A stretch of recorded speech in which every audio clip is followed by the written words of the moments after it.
Team Vivun, welcome to the show. Thank you, Julie. How are you today? So excited for this. Finally, Gerard, Clay, we've made it. It's Yeah, not Matt. Happy we're to be ready to, here. yeah, we're ready to cook. I got promoted, Julia, so I'm excited to be here too. Let's do it. Let's cook.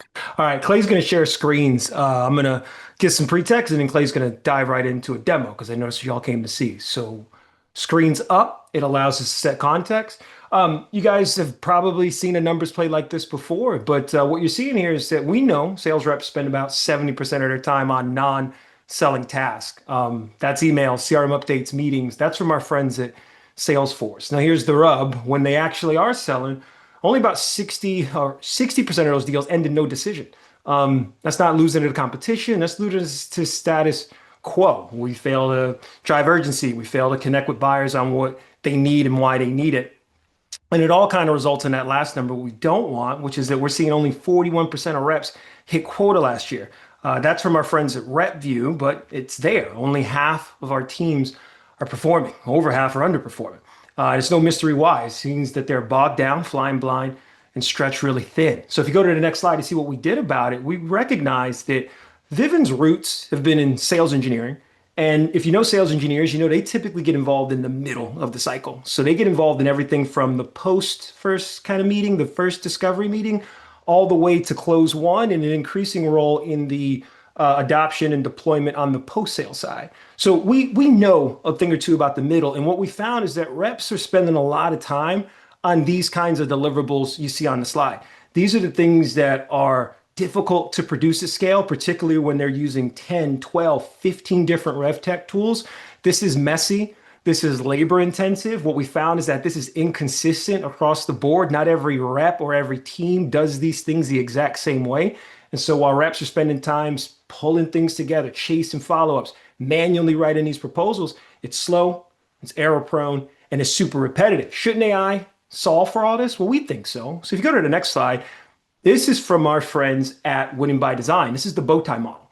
And if you think about where these deliverables matter the most, it's that messy middle we had talked about. It's everything from the moment where the prospect says, I'm committed, I'm prioritizing this pursuit, I'm ready to work with you to see if you can offer me things that your competitor can't.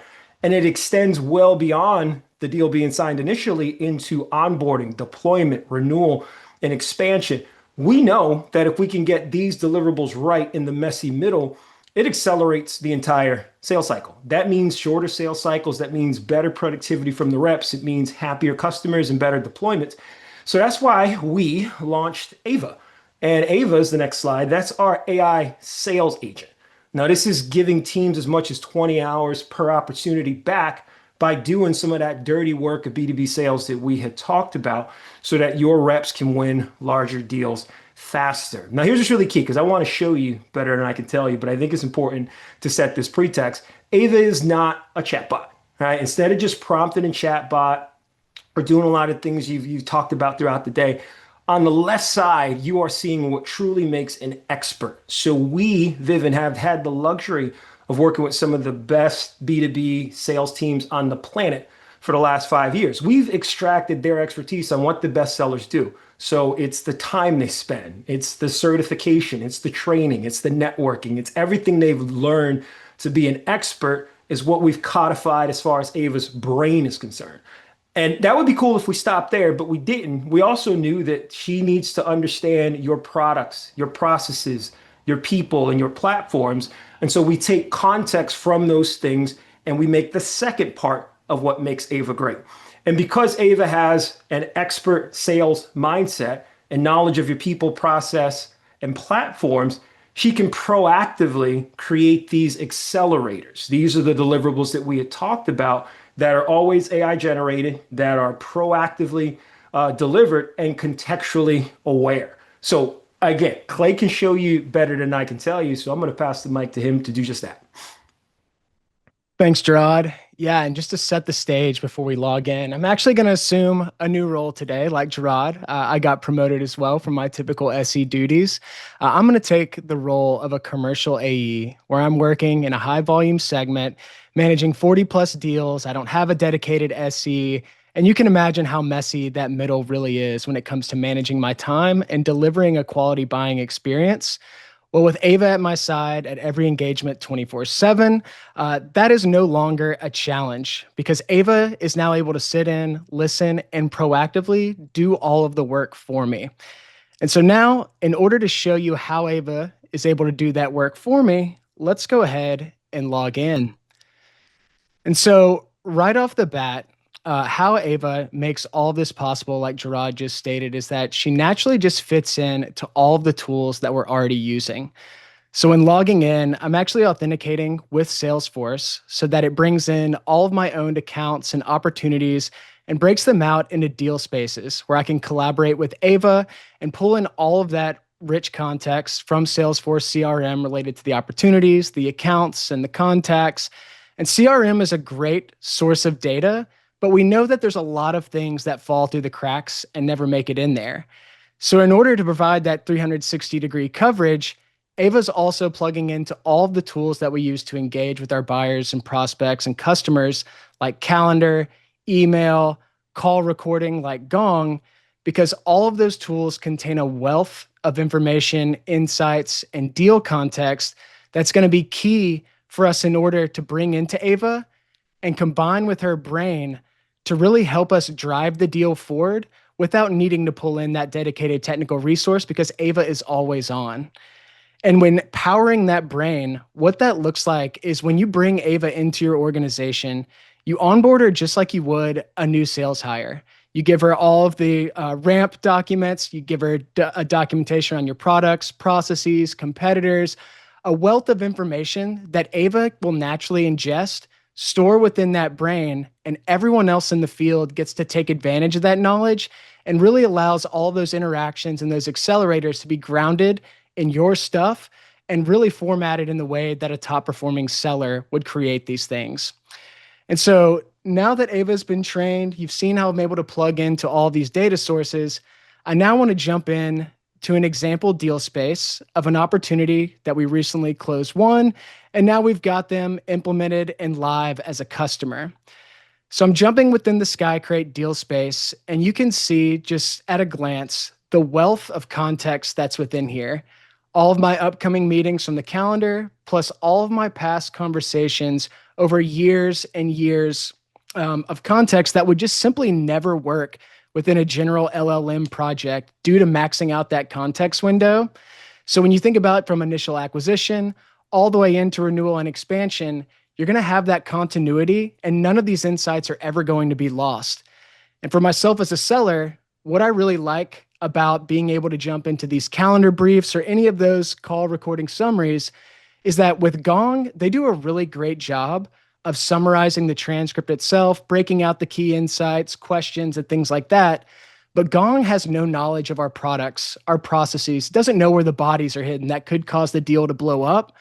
Because Ava has that knowledge, now these briefs are going to look a lot more tailored to that of a seller persona, where instead of it just being a broad summarization of the transcript, it's actually going to try to drive action items, set the agenda based off your sales process, and help me get up to speed, even if I'm still ramping up on the overall sales process and products. And then, like Gerard mentioned, Ava actually doing the work and what we call accelerators. These are the things that we do on every single deal. A lot of us, you on the call, probably recognize these and probably think about how much time it actually takes to do these things. These are the things that Ava is constantly creating. It's a living, breathing document that's sitting there in the background and will continue to grow as we have more engagement, as we bring in more context. And of course, Gerard mentioned we're not a chatbot tool. We do have the ability to come in and prompt Ava and actually ask product-specific questions, things that maybe we don't know without a dedicated SE to come in and help. And there we go. Got a great answer there. So sorry about that. But let's go ahead and actually ignore prompting because in our words, if we're forcing sellers to have to come in here and be prompt engineers and have to do these super complex queries, then we're simply not doing our job. And so what I really want to focus on is two key accelerators that I think everyone on the call is familiar with, really thinking about it from the acquisition phase of the bow tie. How do we drive that consensus? how do we actually know what stakeholders that we've talked to over all of those years of past calls? Think about in the past world where I'd have to go through my notes, go on LinkedIn, go watch call recordings, and just try to put this huge puzzle together. Because Ava's listening in and she's trained to do this, she's now going to tell us what stakeholders we have engaged with, which stakeholders we need to engage with based off her listening in on those transcripts, hearing any of those stakeholder names that maybe we haven't had on a call. And she's going to break out a rich profile that we could never do as a human ourselves, even if we spent a full week trying to build this out. So Ava's going to naturally understand what's their role, what's their sentiment, what are the pain points and goals that they're trying to challenge, who do they report to, and also provide us with several different graphics and visuals to help us understand who reports to who do we need to check off the list, and what does actually not getting one of these buyers aligned and getting them won over, how does that impact our deal process? Because we know who are those key stakeholders we have to check off before we get to the next stage, and what are those specific risks that are actually floating up tied to each of these, just to ensure that when we get to the end of the sales cycle, get into those forecast calls, we know exactly who we need to go reach out to, how we need to close this deal, and nothing gets lost and slipped through the cracks that may never make it within CRM. And so all of this is super critical for the initial acquisition, but you think about getting already to the end of the deal. How do we set them up for a successful implementation? We're not waiting to the end of the deal to get out the template and start populating this with all the notes and things that we've forgotten from calls that we had months ago. Ava is once again already building out this post-sales handoff document, even from those first initial calls, where she's helping the post-sales team understand the sales engagement summary, who we talk to, who are those key contacts that we've identified that are going to be critical for implementation.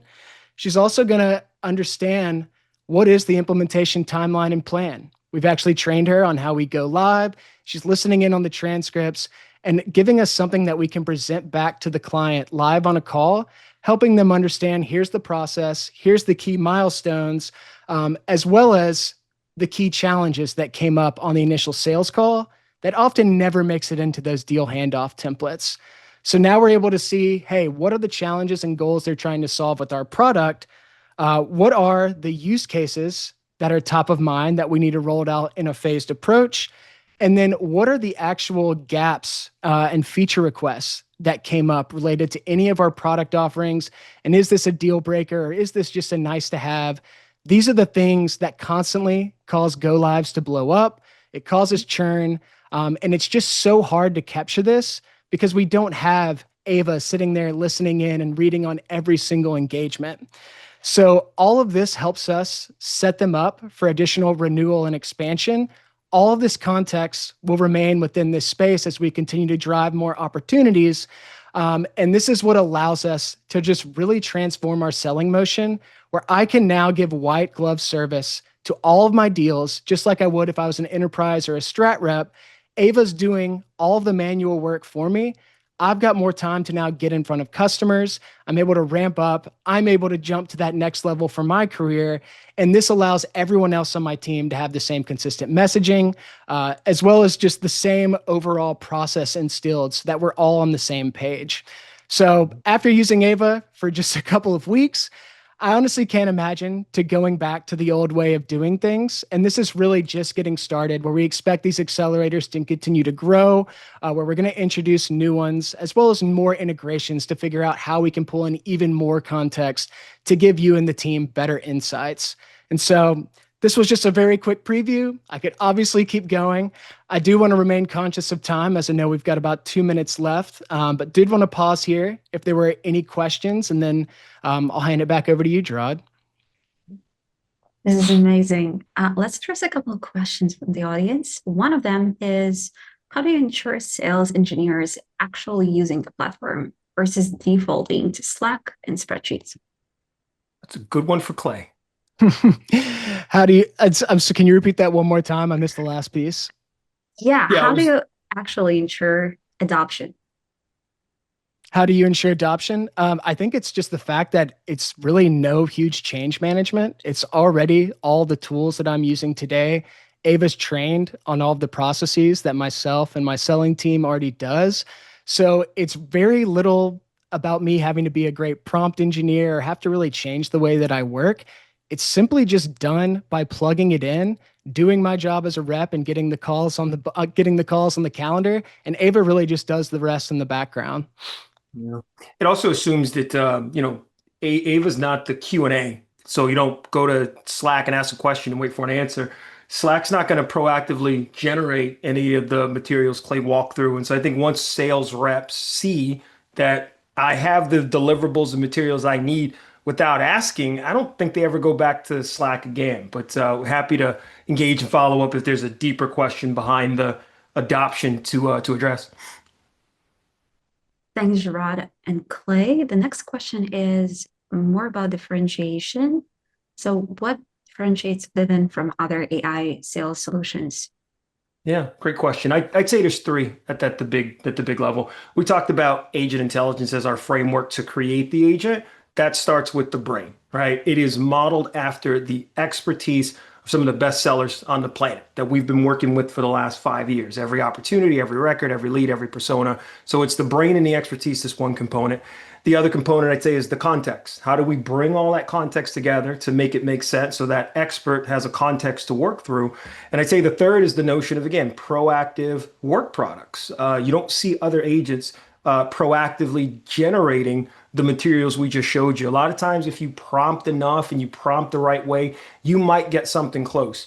But remember that the deliverables we get or give are based on an expert, based on your product processes and platforms, and given to you without having to ask or be a prompt engineer. So I say those are the big three differentiators for Ava versus other AI agents in the market.